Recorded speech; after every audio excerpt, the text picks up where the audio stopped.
Bien, la verdad que es para nosotros una bendición y un privilegio poder contar con tantos niños en nuestra iglesia y jóvenes también, que de alguna manera están recibiendo más que una formación. Por favor, tal como dijo Anita, nosotros no pretendemos ni tampoco nos corresponde el hecho de formar a un niño, a un joven.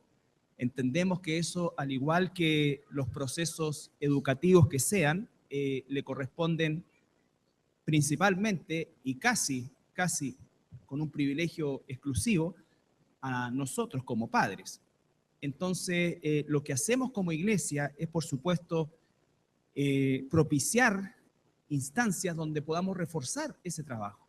Y aunque resulte increíble, de manera triste uno tiene que decir que en muchos casos, y no estoy hablando de que los padres del niño no sean cristianos, sino que estoy hablando de familias, entre comillas, cristianas, lo único que reciben es lo que se les da aquí en la iglesia, una hora o menos durante la semana. Y eso por supuesto que no está bien, por eso es que hacemos el énfasis siempre en que los grandes educadores desde el punto de vista y formadores de la vida en todo orden de cosas y por supuesto principalmente la espiritual somos nosotros los padres. Y es lo que siempre les digo a los matrimonios que tienen niños pequeños, que no desperdicien la oportunidad. Ustedes hoy día cuentan con medios y con recursos y con apoyo que muchos de nosotros no contamos, lo cual tampoco nos exime de la responsabilidad porque siempre es tiempo de formar a nuestros hijos y siempre hay, ¿no es cierto?, la forma de hacerlo.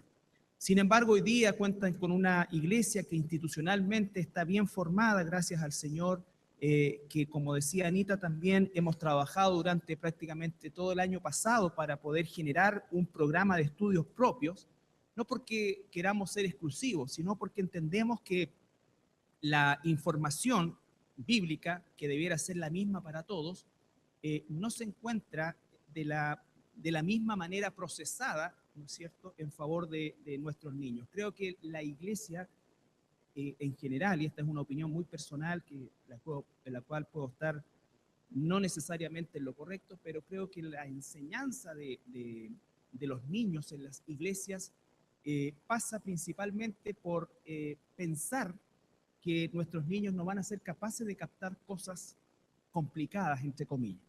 Y muchas veces nos resultan complicadas porque ni nosotros mismos la entendemos, ni nosotros mismos queremos mayormente profundizar para entenderlo. Entonces, eso lo trasladamos a nuestros hijos. Entonces, pensamos que nuestros hijos no van a entender bien el propósito del Génesis, el propósito del Éxodo, ¿no es cierto?, el propósito de los libros de la Biblia, que a lo mejor no van a poder memorizar algunos versículos porque nosotros no estamos acostumbrados a eso.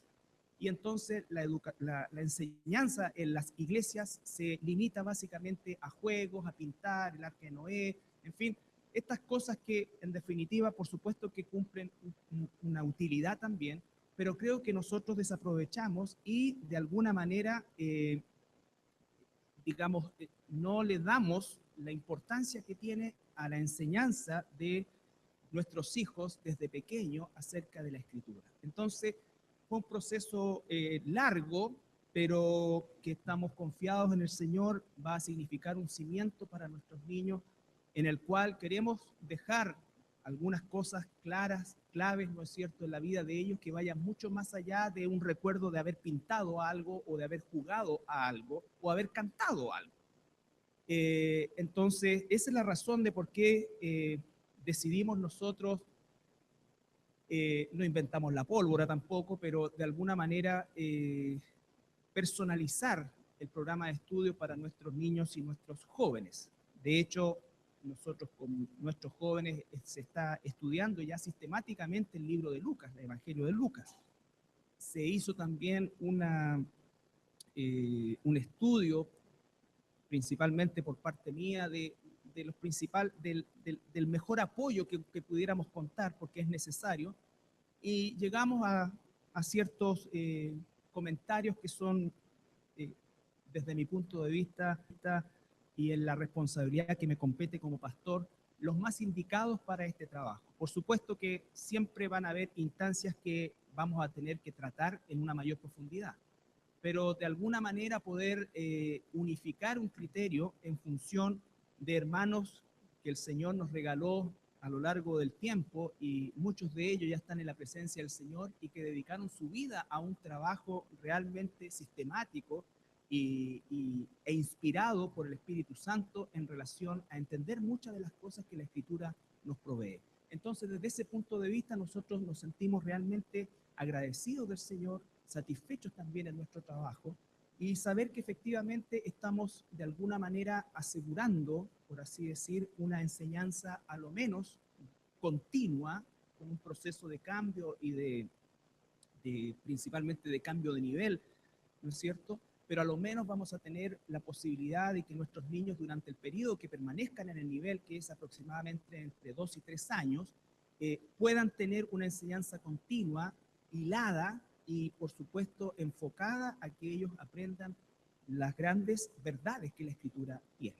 Así es que les agradezco una vez más a los maestros, les agradezco a Anita en especial, que ha sido un inmenso apoyo para el trabajo, y seguramente vamos a continuar progresando en el tiempo, porque obviamente el ministerio de enseñanza bíblica no es estático y permanentemente estamos recibiendo niños y permanentemente, ¿no es cierto?, también están naciendo en una iglesia sumamente prolífera, ¿no es cierto? Niños también. Entonces, es una bendición, y por supuesto que todos nosotros de alguna manera somos responsables de la enseñanza que nos compete en ese pequeño segmento que tenemos como iglesia.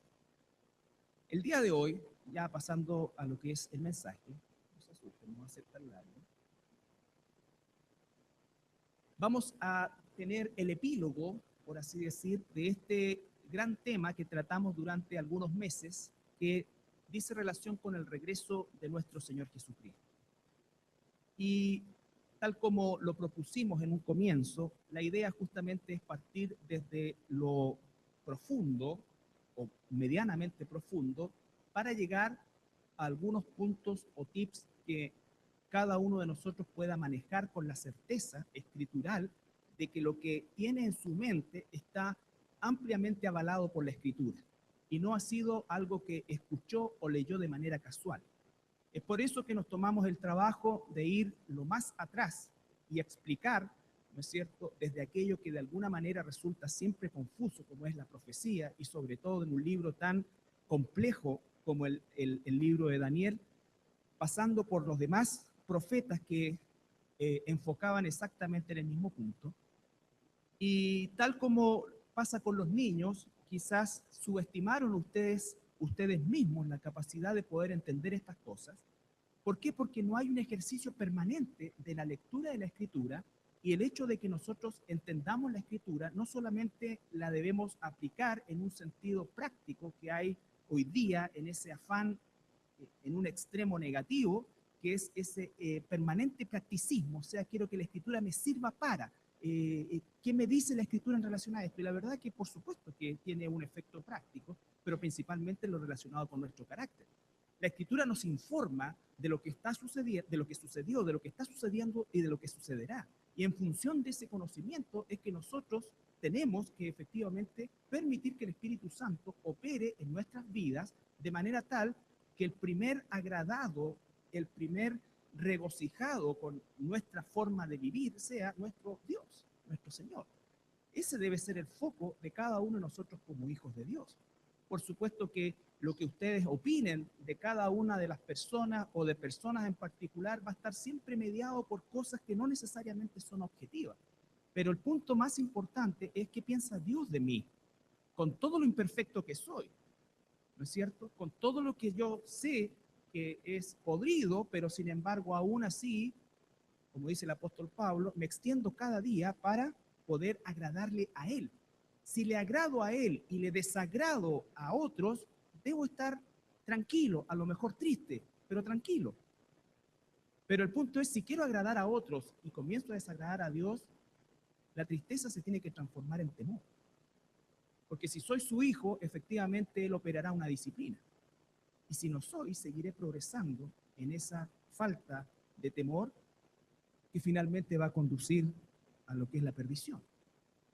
Por lo tanto, el epílogo es algo importante en todo libro, porque de alguna manera resume el propósito de por qué fue escrito. Y en ese sentido, quiero que nosotros entendamos que, y no solamente entendamos, sino que internalicemos y vivamos conforme a lo que estamos siendo informados. El regreso del Señor es algo que está muy cerca. Nadie podría decir mañana, pasado, 10 años, 5 años, no lo sé. Pero de verdad está muy cerca. Y eso, lejos de provocar en nosotros una cara como larga porque no hemos terminado nuestros estudios, porque no me casé, porque todavía no encuentro la pareja, porque todavía no logro hacer mis sueños, mi eso, debiera ser algo que nos provocase una inmensa alegría. Entendiendo que hasta el último día que estemos sobre esta tierra, nosotros tenemos que hacer todo lo que Dios nos da a hacer en la máxima excelencia, sea como estudiante, como esposo, como padre, como hijo, como trabajador. No tiene que ver una cosa con otra.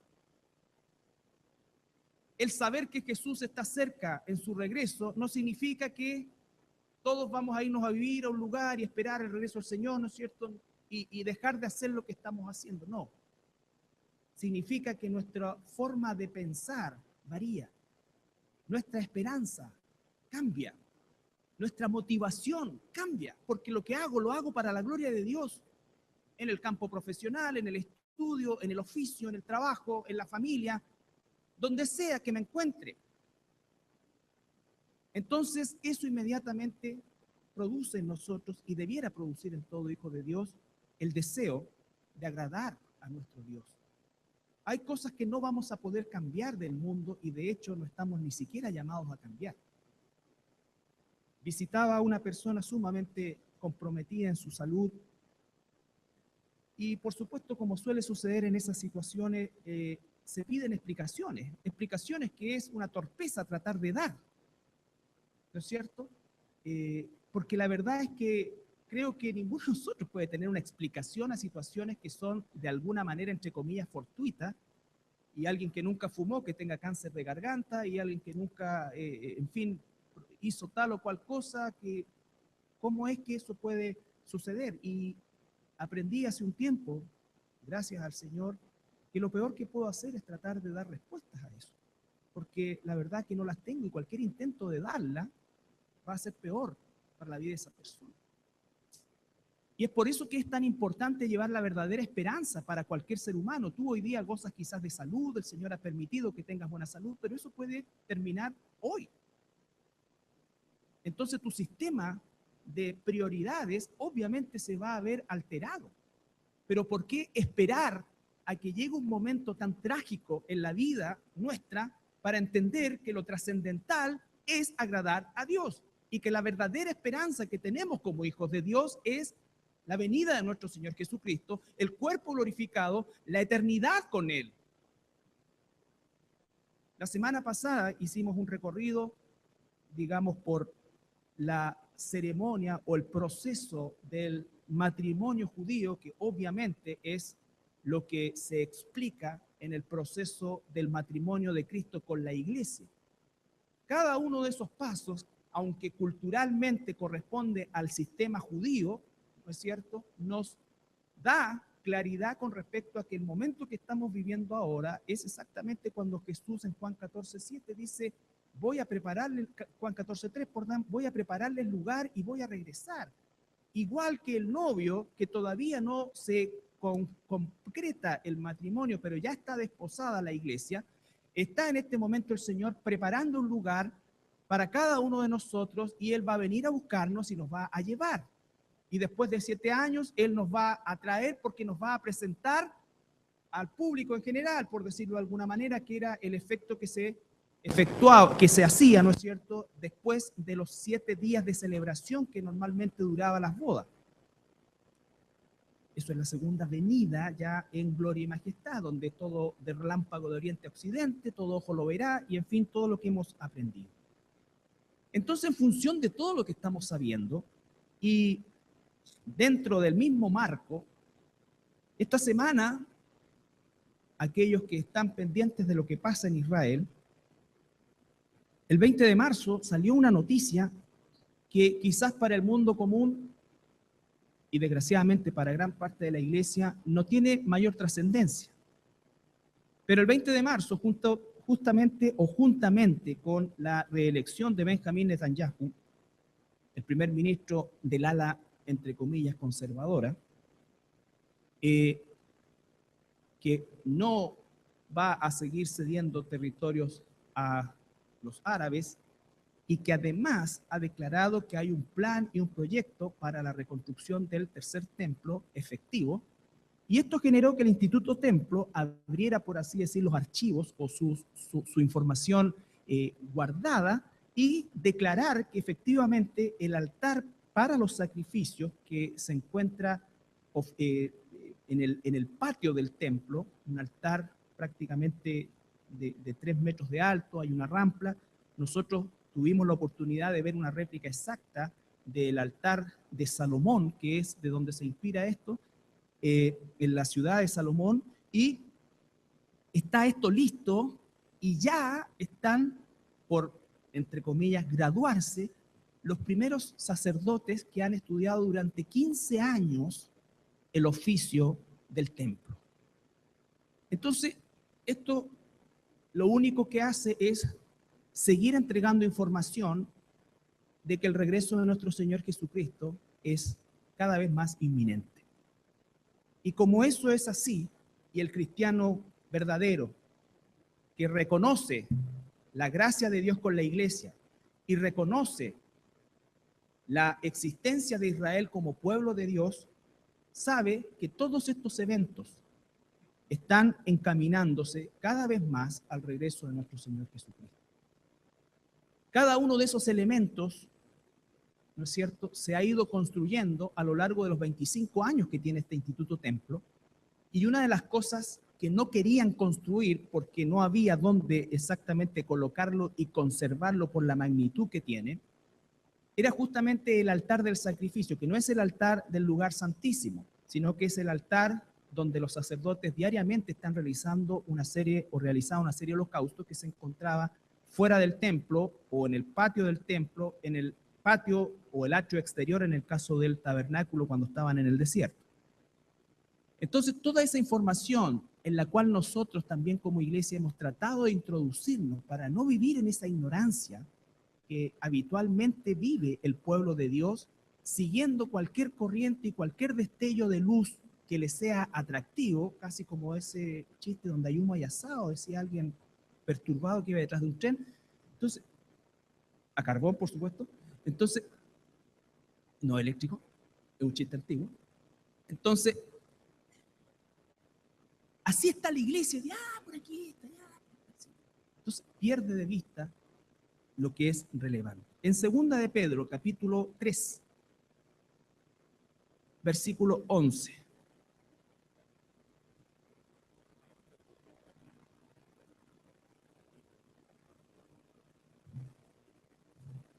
Segunda de Pedro, capítulo 3, versículo 11. Les recuerdo que la segunda epístola del apóstol Pedro son 3 capítulos cuyo principal enfoque es la realidad de los falsos profetas, los falsos maestros y del regreso del Señor Jesucristo, que lo trata, por supuesto, el apóstol Pedro, que tenía menos luz que el apóstol Juan. Cuando Juan escribe Apocalipsis ya habían pasado a lo menos 15 años desde que Pedro había ido a la presencia del Señor, por lo tanto los argumentos de Pedro no son completos respecto a la segunda venida. Y entonces Pedro, de alguna manera, no trata el tema del rapto, ¿ya?, que lo trata más bien Pablo y que lo especifica Juan a partir del capítulo 6 del libro de Apocalipsis. Sin embargo, él está hablando del día del Señor, que por supuesto el día del Señor implica el rapto, la gran tribulación y el regreso de Jesucristo para juzgar, ¿no es cierto?, a las naciones. Él dice, en relación a toda la información que nos entrega en esos 3 capítulos, puesto que estas cosas, refiriéndose a toda la información que hemos recibido ya, puesto que estas cosas han de ser deshechas, y aquí viene la palabra para nosotros, ¿cómo, en signo de exclamación, no debéis vosotros andar en santa y piadosa manera de vivir. Hermanos, el epílogo de la enseñanza acerca del regreso de nuestro Señor Jesucristo es esta. El regreso del Señor Jesucristo es inminente. Eso va a ocurrir. Eso va a ocurrir. Por lo tanto, como yo sé que va a ocurrir, y hoy día, 2000 años después, con una cantidad de información impresionante y toda ordenada exactamente en la misma dirección, y cada información haciendo que la verdad de la inminencia del regreso de Jesucristo sea aún más argumentada, entonces estas palabras para nosotros resuenan con mucha más responsabilidad que para aquellos que la escucharon primariamente hace 2000 años atrás, los depositarios originales de esta carta. Puesto que todas estas cosas han de ser deshechas, ¿cómo no debéis vosotros andar en santa y piadosa manera de vivir? ¿Andas tú en santa y piadosa manera de vivir? ¿Realmente es así como tú caminas? ¿Realmente es así? ¿Cómo es que efectivamente tú vives el tiempo que Dios te está regalando en esta tierra? En santa y piadosa manera de vivir. Para que cada uno de nosotros investigue qué es lo que es santa y piadosa manera de vivir. Busca eso en la Escritura. En una concordancia santa y piadosa, y vas a tener una panorámica de qué es lo que realmente nos quiere decir con estas palabras del Señor Jesucristo. Y es algo que el apóstol Pedro está enseñando, porque ya Pedro a esta altura ha entregado mucha información inspirada por el Espíritu Santo y también hace alusión a toda la información que hemos recibido del apóstol Pablo. En el versículo 15. Y tened entendido que la paciencia de nuestro Señor es para salvación, como también nuestro amado hermano Pablo, según la sabiduría que le ha sido dada, os ha escrito. Versículo 16. Casi en todas sus epístolas, hablando en ellas de estas cosas, entre las cuales hay algunas difíciles de entender. Claro que sí, hasta el día de hoy. No se olviden que Pablo es el que enseña prolíficamente acerca, por ejemplo, de la soberanía de Dios en la salvación. Lo que era difícil en ese tiempo también es difícil hoy día. Pero hoy día tenemos muchísimos más argumentos. Ahora, cuando no se entiende eso, o mejor dicho, no se acepta eso, porque yo no pienso que Dios haga eso y yo no creo que Dios deje a algunos para condenación que lo merecen y saque a otros para salvación que no la merecen. Yo no creo en eso, a mí no me entra. ¿Qué es lo que sucede? Esas cosas que son difíciles de entender, algunos indoctos e inconstantes las tuercen, como también las otras escrituras, para su propia perdición. Entonces debemos nosotros saber que tenemos una rica información dada por los apóstoles de Dios. Pedro hace mención a Pablo. Pedro, aunque tenía el Espíritu Santo, aunque el apóstol Pedro donde pasaba la sombra sanaba, aunque el apóstol Pedro predicaba el evangelio de arrepentimiento y se convertía en 3.000, 5.000 personas, él no tenía un entendimiento pleno de la enseñanza de Pablo. Si él no tenía un entendimiento pleno de la enseñanza de Pablo, yo creo que debo estar en la misma condición. Hoy día tengo muchos más argumentos para creer las verdades de Dios, pero no necesariamente para entender las decisiones de Dios. Porque eso es entrar, como lo he dicho muchas veces, en el escritorio de la soberanía de Dios. Algo donde yo no tengo permitido participar, porque no soy Dios. Pero es una realidad. Entonces, si tenemos toda esta información, nosotros debemos siempre, siempre buscar vivir en una manera santa y piadosa. Versículo 12, ahí mismo. Esperando y apresurándoos para la venida del día de Dios. Hay un día de Dios, dice, en el cual los cielos encendiéndose serán deshechos y los elementos siendo quemados se fundirán. La palabra elemento ahí es átomo. Esta es la primera alusión a la fisión del átomo, que provoca una energía que llamamos hoy día nosotros nuclear. Obviamente Pedro aquí no está hablando del rapto, está hablando del final del tiempo, después del milenio, después del juicio ante el gran trono blanco, pero todas esas cosas son inminentes y ese periodo se inaugura con el rapto de la iglesia, que nosotros sabemos y que Pablo nos enseña. Entonces, si nosotros debemos vivir de esa manera, Filipenses 3:20. Filipenses capítulo 3:20.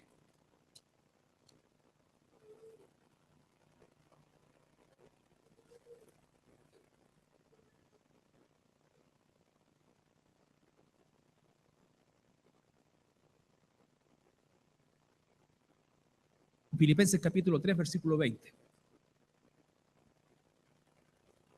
Tengo esta información, tengo la evidencia. Pedro me insta y me dice, tú que sabes ya todas estas cosas que eran ocultas para los grandes profetas del Antiguo Testamento, pero reveladas para nosotros por la gracia de Dios y la presencia del Espíritu Santo dentro de nosotros, que nos guía a toda verdad. Entonces debemos nosotros vivir de manera santa y piadosa en nuestras relaciones interpersonales, en nuestras relaciones laborales, en nuestra recreación, en todo lo que hacemos. No se trata de hacernos los santurrones, pero tampoco se trata de tener una vida invadida por los deseos del mundo, los deseos de la vanagloria, los deseos, ¿no es cierto?, carnales que batallan contra el alma. No, debemos nosotros, como dice el apóstol Pablo acá, que en el capítulo 3 el subtítulo es Prosigo al blanco.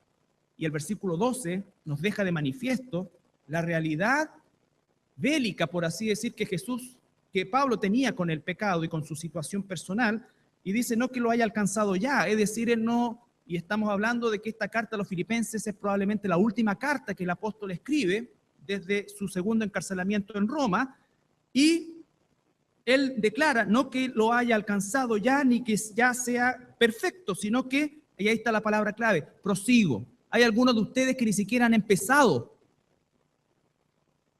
Y por eso es que sus vidas se llaman cristianos y tienen vidas amargadas, sin propósito.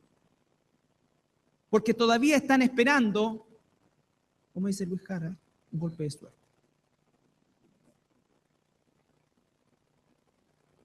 Un golpe de suerte.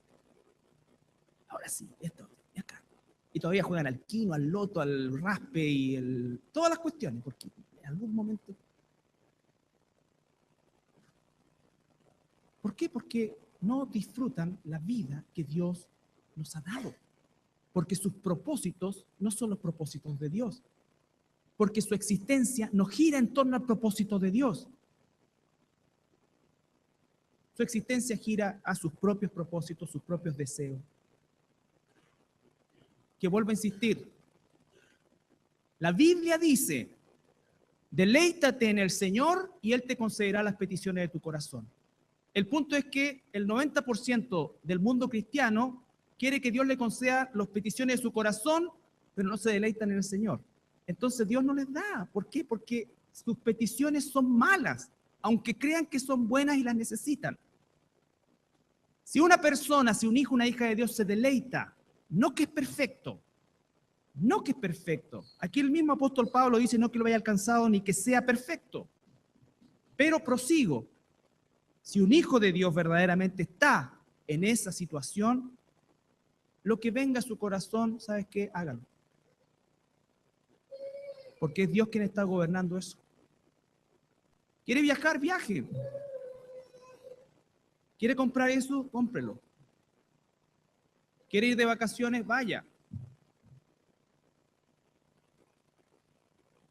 ¿Cuántas veces nosotros decimos, ¿será del Señor que me vaya? ¿Será del Señor que me quede? ¿Será del Señor? ¿Y por qué le preguntamos al Señor algo puntual que nos interesa, porque nos compete, y no tenemos una vida devocional con Él? Y queremos más encima que nos responda. No tenemos el oído entrenado, no tenemos la capacidad de escuchar la voz del Espíritu Santo por medio de su palabra, y entonces vamos donde otro que tome la decisión, en este caso el pastor, un consejero, quien sea. Oye, ¿qué piensas tú? Oye, te pido que me ayudes a orar a esto, pero primera cosa, ¿cuánto tiempo llevas orando tú? ¿Por qué me traspasas a mí? O sea, yo ya salí, cumplí 50 años, entré a la segunda mitad o a los descuentos, no sé, no creo que haya 100 años. Ya salí de todo aquello que uno quería en su afán de ayudar, y por qué no decirlo también, de creer que tenía la capacidad de decir, no, en realidad lo que tú tienes que hacer es esto. Salvo que sea una situación pecaminosa obvia, donde nosotros tenemos que efectivamente disciplinar, todo lo demás, ¿qué respuesta te puedo dar yo? Si ahí no hay un oráculo, sí, en realidad, ándate, quédate. ¿Qué es lo que la gente quiere? Porque tiene una deficiente relación con Dios. Filipenses capítulo 3, versículo 20, en ese contexto, mas nuestra ciudadanía está en los cielos, no te olvides de eso, nunca, jamás. Tu ciudadanía está en los cielos.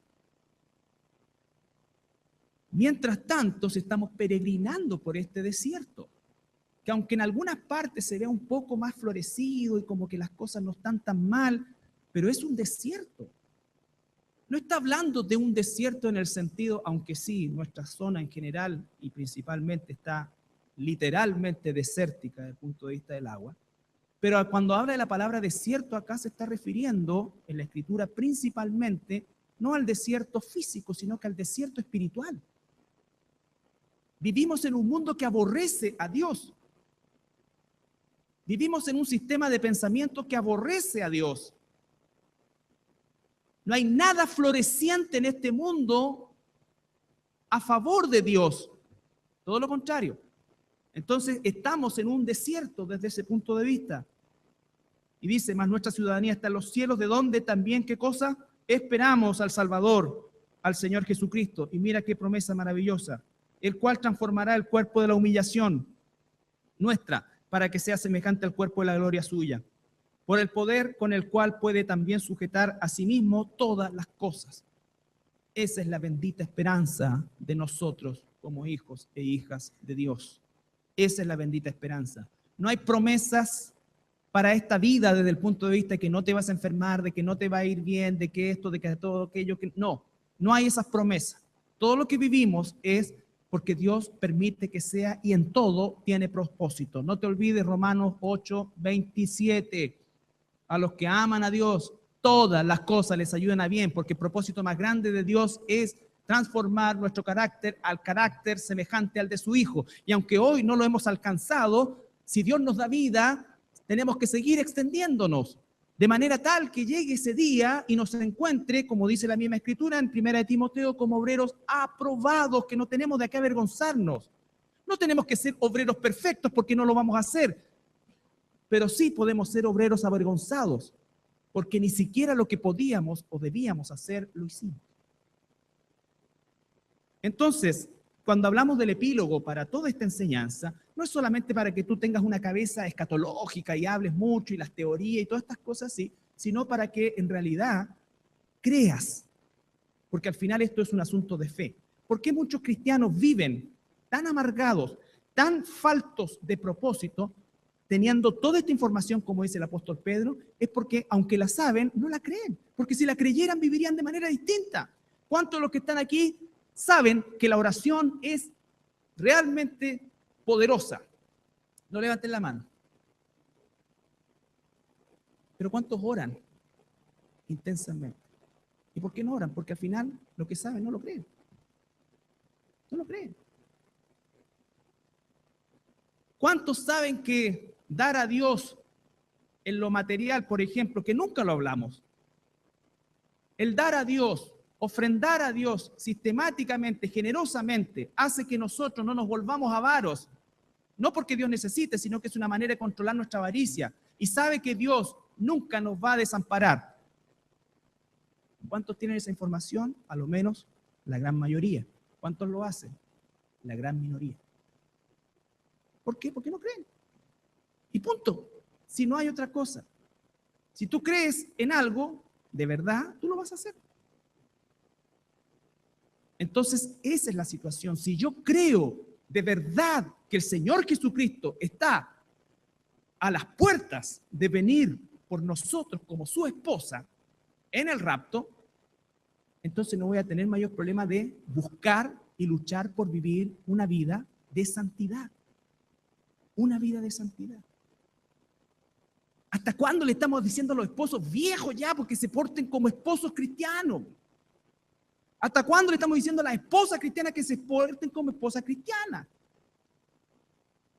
¿Hasta cuándo le estamos diciendo a los hijos que se sujeten a sus padres? Si lo saben y no lo hacen es porque no lo creen. Y si no lo creen es porque a lo mejor no lo son. Es difícil congeniar las cosas, hay mucha información. El apóstol Pedro parte de la base que la información que tenemos debiera ser suficiente como hijos de Dios para decir, chuta, el Señor puede venir hoy día. El Señor puede venir hoy día. No estaba ofrendando, voy a empezar a ofrendar. Me estaba portando mal, voy a empezar a portar bien. Estaba viendo estas cosas, voy a dejar de verlas. No estaba orando, empiezo a orar. No estaba asistiendo, empiezo a asistir, me empiezo a involucrar. Empiezo a dejar de lado la chimuchina, como dice el calvo estratega, bueno, los que saben de fútbol. La chimuchina, todo eso me tiene distraído, entonces empiezo a dejarla. ¿Por qué? Porque ahora esto empieza a llenar mi vida, esto es lo importante. Esto es lo real. Esto es lo que va a perdurar por no mucho tiempo, por la eternidad. La eternidad. No somos religiosos que repiten rituales pensando que en los rituales hay algo de Dios. El ritual es una mantra, como cualquiera de este tipo de situaciones en las cuales por el solo hecho de repetir algo, la persona entonces cree que está obteniendo algo o cree que Dios está escuchando eso. No es así. La relación con Dios es una relación viva, nunca estática, permanente. Estamos permanentemente comunicándonos con Él, pidiendo de Él, buscando de Él. Y la forma más concreta y quizás la única es por medio de la oración y la palabra, con la palabra y la oración. Hay gente que ora sin conocer la palabra. Y hay gente que lee la palabra sin orar. No es una en desmedro de otra, son ambas. Dios ha establecido que así sea. Aun cuando Él es soberano, manda a sus obreros y esclavos, hijos, coherederos, somos todos eso a la vez. A que oremos, a que leamos, a que prediquemos, a que vivamos por lo eterno. Dice la Escritura que coloquemos la vista en las cosas de arriba, no en las de la tierra. No porque seamos irresponsables. Cuando dice colocar la vista, dice estoy colocando realmente mi prioridad. Cuando digo que hacemos tesoros en el cielo y los empezamos a hacer aquí en la tierra, está hablando justamente de lo que es relevante para Dios, de lo que es importante para Dios. Sabes que tú te puedes morir hoy día, yo me puedo morir hoy día. Y dependiendo del tipo de persona que haya sido, dependiendo de muchas cosas, vas a tener un funeral de distintas características, pero se habrá terminado todo y comenzará lo eterno. Se acaba lo pasajero y comienza lo eterno. Sin Dios en el lago de fuego por los siglos de los siglos de los siglos, o con Dios en la nueva Jerusalén celestial también por los siglos de los siglos de los siglos. Entonces, la vida, dice, es mucho más que la comida, es mucho más que todo lo físico, la verdadera vida. Y no se está refiriendo solamente a la vida física, se está refiriendo a la vida espiritual, al cultivo de nuestra vida espiritual, teniendo toda esta información. En Colosenses 1,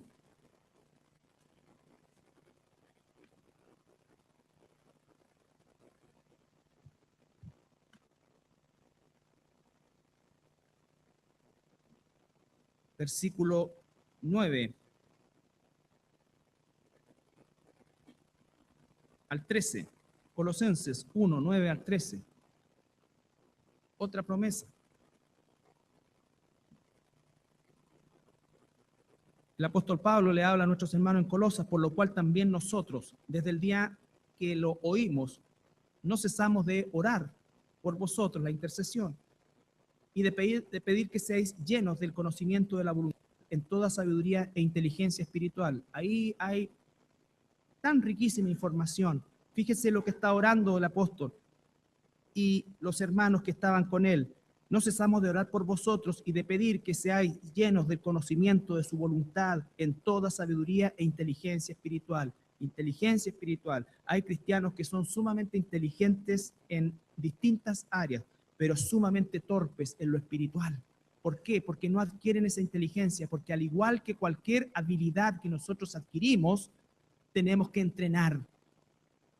Tenemos que entrenarnos, tenemos que vencer las barreras naturales de nuestra naturaleza caída para poder establecer un sistema de estudio, de oración, de propósito, de conocimiento, de búsqueda, para que eso se transforme el día de mañana en una necesidad ardiente en nuestro corazón. No puedo estar un día sin estar, decía el rey David, en la casa de Dios. Prefiero estar un día en la casa de Dios que 1000 fuera de ella. Casi podría decir hoy día que es inversamente contrario a lo que muchos quieren. Que no quieren cambiar su cantidad de días fuera de la presencia de Dios por nada en el mundo. Y entonces nos transformamos en religiosos y le damos un poquitito de nuestro tiempo o del tiempo que Él nos da. Versículo 10, para que andéis, ahí está el propósito, siempre hay propósito, para que andéis como es digno del Señor, agradándole en todo, llevando fruto en toda buena obra y creciendo en el conocimiento de Dios, un proceso nunca estático, permanente de crecimiento, de relacionarnos con Dios, de transformar lo que sabemos en acciones, de las acciones se transforman en fruto y el fruto entonces hace que efectivamente seamos testigos de Cristo. Fortalecidos, versículo 11, con todo poder, conforme a la potencia de su gloria, para toda paciencia y longanimidad, con gozo, dando gracias al Padre que nos hizo aptos para participar de la herencia de los santos en luz, el cual, el Padre, nos ha librado de qué cosa, de la potestad de las tinieblas y nos ha trasladado al reino de su amado Hijo, en quien tenemos redención por su sangre, el perdón de pecados. Ese pequeño segmento de literatura, de escritura, esta pequeña carta, esta pequeña sección, es un manantial de riqueza cuando nosotros necesitamos sabiduría espiritual, necesitamos esperanza, necesitamos dirección, la necesitamos de Dios. Los cristianos todavía pensamos que lo que necesitamos es una palmadita en la espalda, ¿no es cierto? Y lo que necesitamos es un buen trabajo y lo que necesitamos es sí, muchas de esas cosas son verdad, pero si somos hijos de Dios, lo primero que necesitamos es empaparnos de eso. ¿Por qué tu vida es tan estéril en todas las áreas? Y aunque tengas ese trabajo, al poco tiempo te vas a dar cuenta que te vas a endeudar de nuevo, que vas a volver al hoyo y que todas las cosas, porque la solución no está ahí, la solución está en que tú y yo tomemos lo que viene de Dios y seamos fieles en todo a Él. Que realmente luchemos para que lo que el Señor está dándonos y lo que está haciendo le sea agradable a Él. Tus talentos, tus capacidades, los recursos que Dios ha puesto, ¿cómo es que están siendo gobernados? Yo estoy seguro, por ejemplo, que personas que puedan recibir una herencia o lo que sea, lo primero que piensan en su mente, con esto voy a cambiar el auto, qué bueno. Con esta plata entonces vamos a hacer esto, hacer el segundo piso, el tercer piso. ¿Está mal eso? No, el punto es que nunca piensan primero en Dios. Cuando hay salud, cuando hay esto. ¿Por qué tenemos que esperar a situaciones límites, extremas? Cuando ya nos dijeron, ¿sabes qué? Estás pedido. Arregla las pocas cositas que tienes porque no tienes más de un mes. ¿Por qué ahí? ¿Y los 50 años para atrás qué hice? ¿En qué invertí mi vida? raya para la suma, no en lo espiritual, no que te hagan homenaje, no en el mundo y quite esto acá y allá. ¿Qué fue lo que edificaste para el reino de Dios? Fíjense que Esteban, un jovencito que debe haber tenido unos 18 años, 18 años, tuvo la participación en su vida.